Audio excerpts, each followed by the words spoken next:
আপনাদের মধ্যে অনেকে কমেন্ট করেছেন, জানতে চেয়েছেন যে ভাইয়া হাত পা ঘামা কি কি কারণে হয় এবং এর প্রতিকার কি। আপনাদের মধ্যে অনেকে আমাকে আরো জানিয়েছেন যে মেডিসিন ব্যবহার করেছেন, অনেকে মেডিসিন ব্যবহার করার কারণে অনেক টাকার ওষুধ খেয়েছেন। সো আপনার এই হাত পা ঘামা রোধ হয়নি। সো আমি কিছু টিপস দিব প্রাকৃতিক উপায়ে, সম্পূর্ণ প্রাকৃতিক উপায়ে আপনাদের এই হাত পা ঘামাটি রোধ হবে। সো চলুন কথা না বাড়িয়ে মূল ভিডিও স্টার্ট করা যাক। আসলে হাত পা ঘামে কি কি কারণে, আগে এই বিষয়টি আমাদের জানা অতি গুরুত্বপূর্ণ। সো হাত পা ঘামার অন্যতম কারণ হচ্ছে স্টেপ নাম্বার ওয়ান, যেটি হচ্ছে আপনার বংশগত ভাবে আপনার হাত পা ঘেমে থাকে।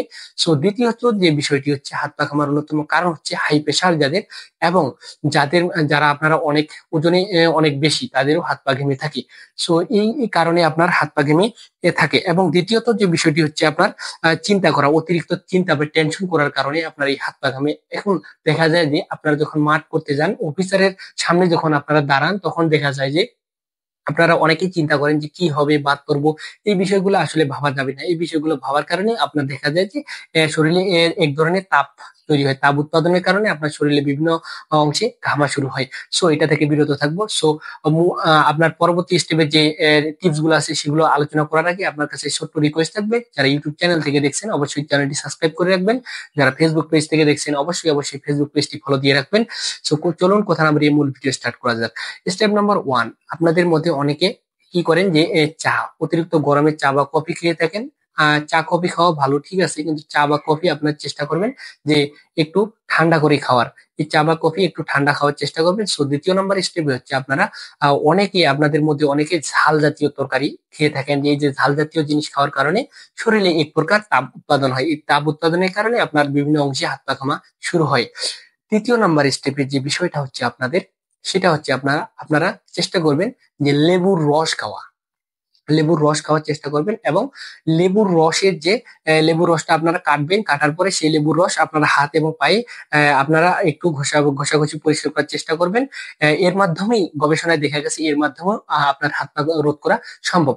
এবং চতুর্থ নম্বর স্টেপ যে হচ্ছে আপনার আলু, অনেকে আলু চেনেন যে গোল আলু, যেটাতে রসালু আলু। এই রসালু আলু আপনারা কি করবেন, আলুর রস আপনারা হাত এবং পা আপনারা চেষ্টা করবেন যে এটা আপনারা এই পানিতে ভিজায় রাখবেন। ভিজায় রাখার পর আপনারা ঘষবেন এবং পরিষ্কার করার চেষ্টা করবেন। এবং আলু যে এই আলুটা যে আছে, আলুটা কাটার পর আপনারা হাতে লাগাবেন, ঘষার চেষ্টা করবেন, পরিষ্কার করার চেষ্টা করবেন সাবান দিয়ে, যেভাবে আপনার হাত পরিষ্কার করেন। সো সবচেয়ে গুরুত্বপূর্ণ হচ্ছে আপনার এই আলুটা, গবেষণায় দেখা গেছে এই আলুর মাধ্যমেই আমরা এই হাত পা ঘামা রোধ করা সম্ভব।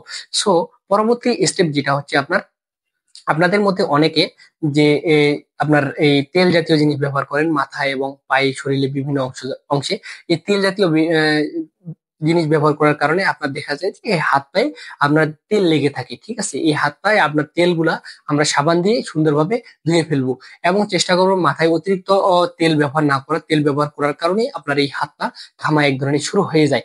এবং পরবর্তী নাম্বার স্টেপ যে হচ্ছে, সো আপনাদের মধ্যে অনেকে দেখা যায় যে চর্বি জাতীয় খাবার খায়। চর্বি জাতীয় খাওয়ার পরে হাত ধোয় না, এই হাতটা পরিষ্কার করে নেওয়ার চেষ্টা করবেন। সো আপনাদের সর্বশেষ একটি টিপস দিব, যে টিপসটার মাধ্যমে আপনাদের মাঠে বাদ পড়া থেকে বিরত থাকবেন। খুবই গুরুত্বপূর্ণ একটা টিপস।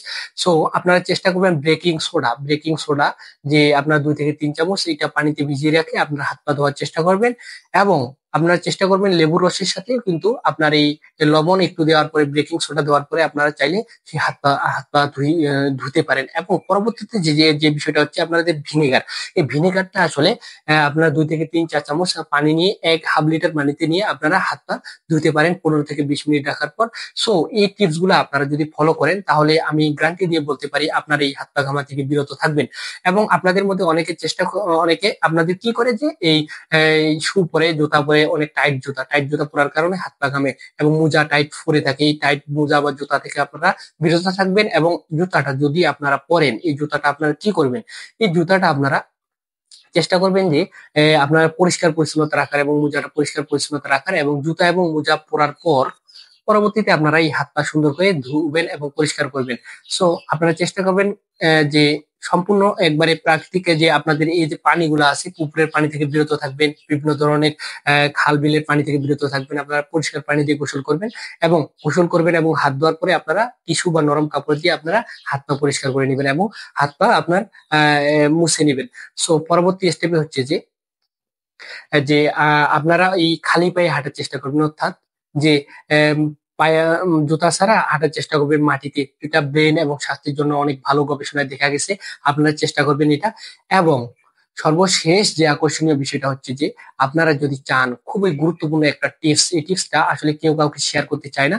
যদি এই রুলস গুলো আপনারা ফলো না করেন, এই শেষের রুলসটা একমাত্র ফলো করেন, তাহলে আপনার কিছুক্ষণের জন্য হাত পা ঘামা বন্ধ হবে। এবং আপনারা মাঠের মধ্যে এই বিষয়টা ফলো করলে আপনারা 100% হাত পা ঘামা, যে কোনো মেডিকেল অফিসারে থাকুক না কেন, এই যে হাত পা ঘামাটা আপনারা রোধ করতে পারবেন। আসলে মেডিকেল অফিসার বুঝতে পারবে না যে আসলে হাত পা ঘামা আছে কিনা।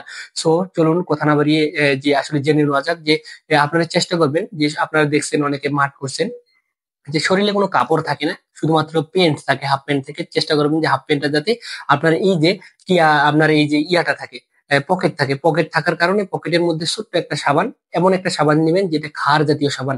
আমি এর আগে ভিডিওতে বলেছি যে ক্ষার জাতীয় সাবান সকাল দুপুর রাত এই 3 বেলা ধুবেন। ইনশাল্লাহ এইভাবে যদি আপনি সেখানে ধুতে পারেন, যে গোসল করার সময় দেখা যায় যে অনেকেরই দেখা যায় যে গোসল করার পর 1 থেকে 2 ঘন্টা বা 1.5 ঘন্টা এই যে হাত পা ঘামাটা ঘামে না আর।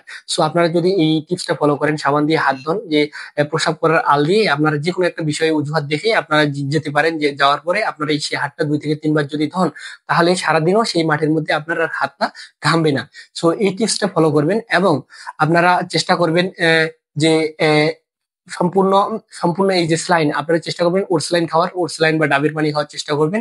এবং আপনাদের কোন বিষয়ে জানার আগ্রহ আছে, পরবর্তীতে লিখিত ভাইবা, বিভিন্ন যে কোনো বাহিনীর লিখিত ভাইবা এবং মেডিকেল এবং বিভিন্ন ধরনের সমস্যা যদি আপনাদের থেকে থাকে, অবশ্যই আপনারা কমেন্ট করে জানাবেন যে এই বিষয়টা আমরা বুঝতেছি না। তা সো আমি এই বিষয়টা ক্লিয়ার করব যে কোন বিষয়ে আপনার একটা সুন্দর সাজেশন দিতে পারি, কিভাবে আপনাদের উপকার করতে পারি। অনেক ভালো গাইডলাইন্স দেওয়ার চেষ্টা করব। অনেক ইউটিউবে আপনারা অনেক ভিডিও দেখেছেন। সো আপনারা আমার সাথে লেগে থাকেন, আপনাদের সুন্দর কিছু শেখার চেষ্টা করব, ভালো কিছু উপহার দেওয়ার চেষ্টা করব, যে আপনার যে কোনো মেডিকেল লিখিত ভাইবে এই সমস্যাগুলো আমি সুন্দরভাবে আপনাদের সঠিক পরামর্শ দেওয়ার চেষ্টা করব। যারা এখনো চ্যানেলটি সাবস্ক্রাইব করেননি, ফেসবুক পেজটি ফলো করেননি, অবশ্যই ফলো করবেন এবং সাবস্ক্রাইব করে রাখবেন। এতক্ষণ সঙ্গে থাকার জন্য, যুক্ত থাকার জন্য ধন্যবাদ সবাইকে। আসসালাম।